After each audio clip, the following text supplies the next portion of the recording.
Hope you guys are having a great Friday today. It's May 1st. Happy May Day.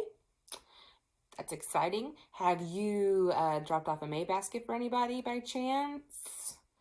Have you done anything special today? Shown an act of kindness like Pastor talked about this week? Shown an act of love that was talked about this week?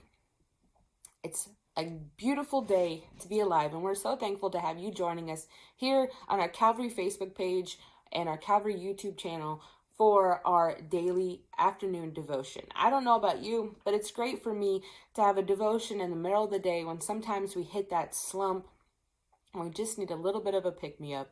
And it's a great time to tune in and just get a daily word from some really great speakers. If you haven't had a chance to listen to the other devotions on the subject of the fruit of the Spirit, do yourself a favor, and after this devotion is ended, go back and watch them. There are some really, really good speakers talking about the different fruit of the Spirit and how they apply to our lives, and they're amazing. So today, I am doing the very last one, and it is one that is near and dear to my heart. When Pastor assigned us our topics that we were going to have, I had to smile because mine is self-control. And I don't know if he maybe knew that I had consumed way too many caramel rolls, or that my quarantine snack supply was very dwindled and I had just replenished it. It felt like the day before, or what it was, but I have the honor of talking about self-control and speaking to myself at the exact same time as I am doing this devotion. So, self-control, the words itself makes it sound like exactly what it is. If you read it in the King James Version, it's in Galatians 5:22-23 is when we find the list of the fruit of the Spirit. It says, "But the fruit of the Spirit is love, joy, peace, long-suffering, gentleness, goodness, faith, meekness, and temperance. Against such there is no law." We're going to read it in a different version though.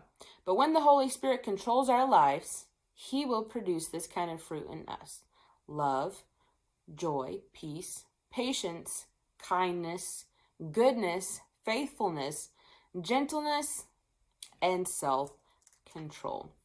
But the words itself, to me, the very concept of self-control implies a battle of ourself and our flesh.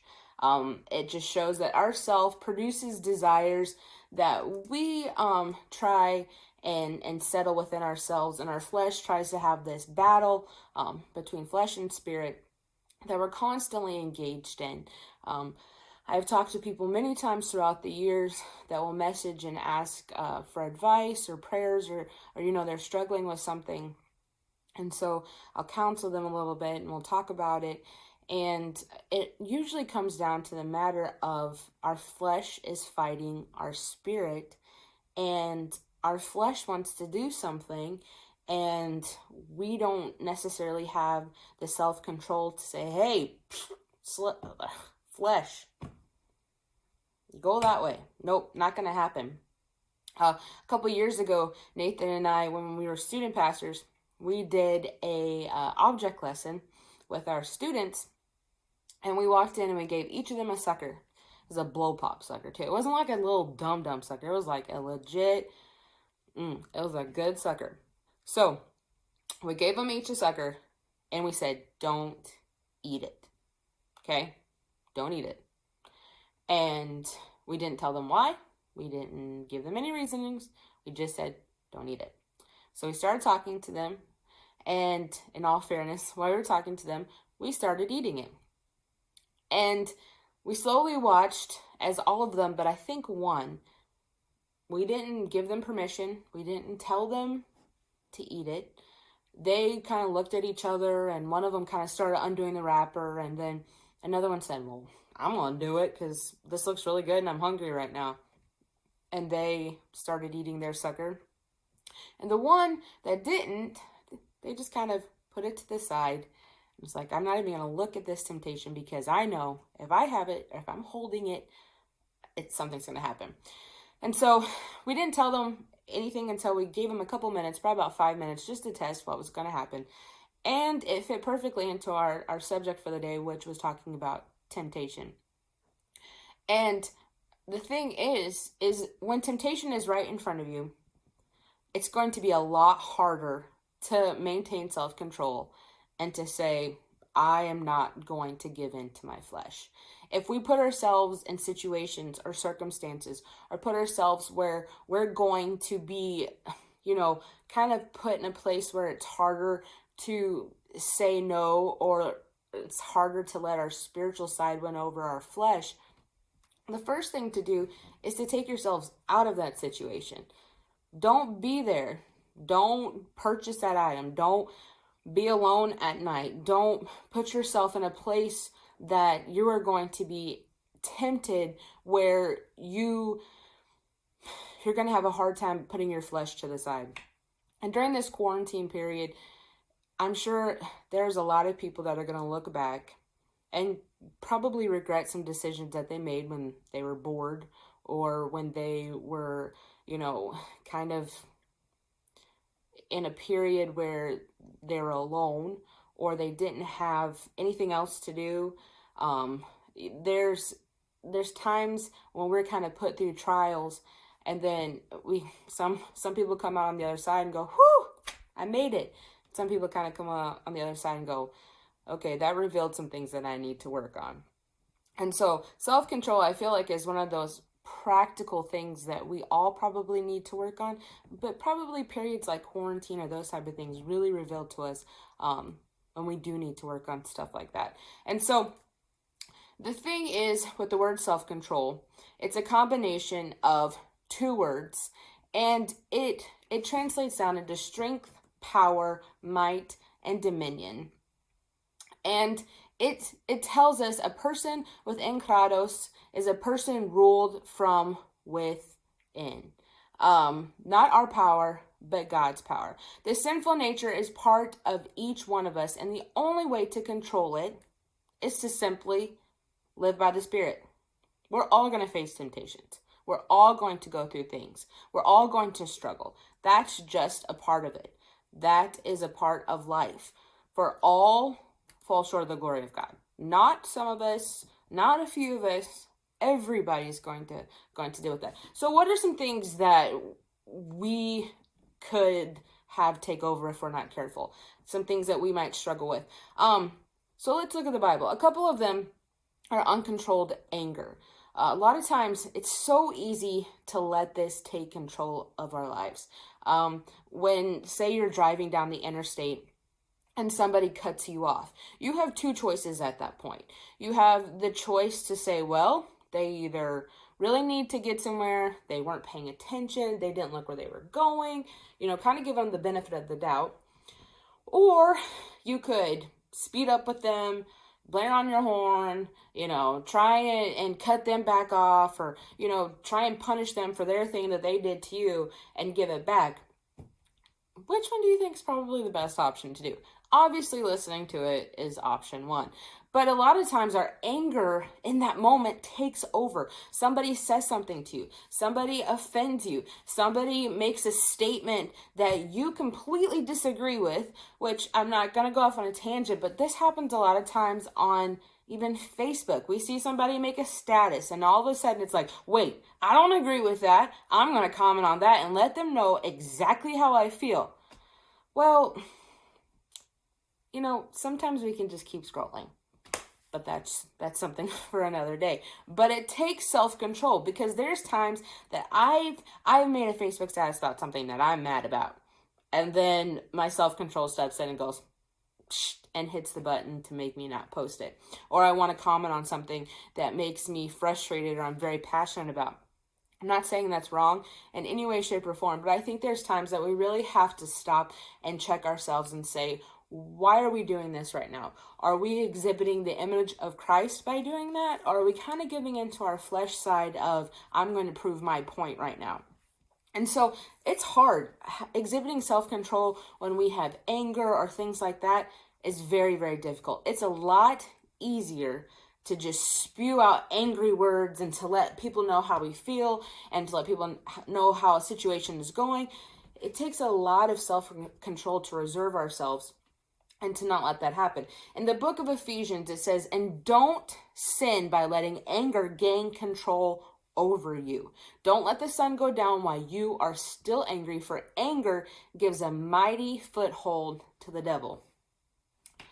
A mighty foothold is a pretty major thing. Other things that we can struggle with, that we have to work with self-control, is uncontrolled lust.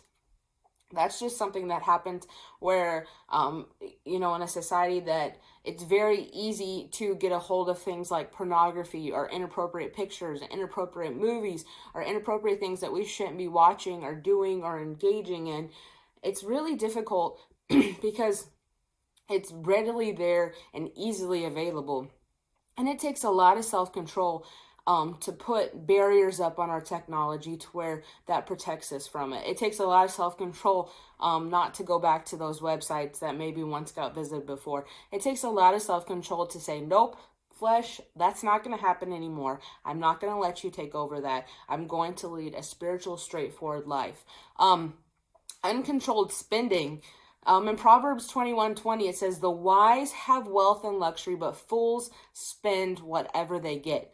It's really difficult. I mean, you get the stimulus check and all of a sudden it's like, woo, I'm going to go party and spend all my money. And all of a sudden you look back and you're like, oh no, where did it all go? My husband gets this look in his eyes when I'm like, oh, I'm going to go to Target and I'm going to get this and this and this and this. And he kind of looks like, I'm like, okay, that's probably not going to happen, but it's fun to dream, right? But a lot of times we have to exhibit self-control. It's hard sometimes to give 10% to the church when we see you're like, oh man, I could spend that 10% on those new shoes. I could spend that 10% on that TV I've been eyeing. I could spend that 10% on the new Apple Watch. I could spend that 10% on this. It takes self-control to put your offerings first and your tithes first before we look at what our fleshly wants are. Uncontrolled tongue, and we kind of talked about that a little bit with anger, but with that comes, the concept of gossip. So also the tongue is a small thing. We're reading in the book of James, but what enormous damage it can do. A tiny spark can set a great forest on fire, and the tongue is a flame of fire. It is full of wickedness that can ruin your whole life. It can turn the entire course of your life into a blazing flame of destruction for it to set on fire by hell itself. That's pretty, I mean, those are some pretty straightforward verses right there. You have to be careful. A lot of times gossip, before you know it, can take off, and you're talking about people, or you're talking about things that you shouldn't be talking about. And sometimes we kind of cloak them in prayer requests, or we cloak them in, I always say, I was born in Tennessee, so I feel like in the South you end with bless their heart. But a lot of times we have to be careful that our tongue is not spreading gossip. It's not spreading rumors. It's not talking about our authority in a negative light, or critiquing their decisions that they're trying to make. During this quarantine period, it is incredibly hard for our governors, our leaders, our political leaders, our pastors. It's incredibly difficult for every decision that they make. My husband and I sit on the pastoral staff here at Calvary, and we go through many conversations of what should we do? What's the best for everybody? What does it look like? And no matter what, sometimes there's going to be people that kind of talk about it, and this should have been done and that should have been done. But if we can exhibit self-control and say, you know what? I know that we're going to all get through this together, and it's going to all work out for the best. But it's hard to exhibit self-control when it comes to that, especially when the fleshly side is kind of coming up and saying it's a lot easier sometimes to critique things instead of be in support. So self-control is not only a good idea, it is God's idea. Self-control is not self-improvement. It is not an attempt to make things better for the Christian, but rather our expression of appreciation to God for his great salvation. I say yes to all that is a blessing, even when it is not commanded. And so today, just ask yourself. It says in Galatians 5:19 and 21, which direction are you going to follow? When you follow the desires of your sinful nature, your lives will produce these evil results: sexual immorality, impure thoughts, eagerness for lustful pleasure, idolatry, participation in demonic activities, hostility, quarreling, jealousy, outbursts of anger, selfish ambition, divisions, and the feeling that everyone is wrong except those in your own little group. Obviously, I'm not reading out a King James Version right now. Envy, drunkenness, wild parties, and other kinds of sin. Let me tell you again, as I have before, that anyone living that sort of life will not inherit the kingdom of God. We have to say, you know what? I'm going to take myself, I'm going to let myself die off. I'm going to let my flesh die off, and I'm going to put my spiritual side there. And first and foremost, I'm going to stop. When I was in like 4th grade, the big trend was WWJD. WWJD was everywhere. And it simply was, what would Jesus do? And so today, before you make a decision where it might not be the best thing, stop and say, what would Jesus do? Is this something that he would do, or is this a decision that I am making out of my own flesh? I hope you guys have a great afternoon. Have a great May Day, and we'll see you later. Bye.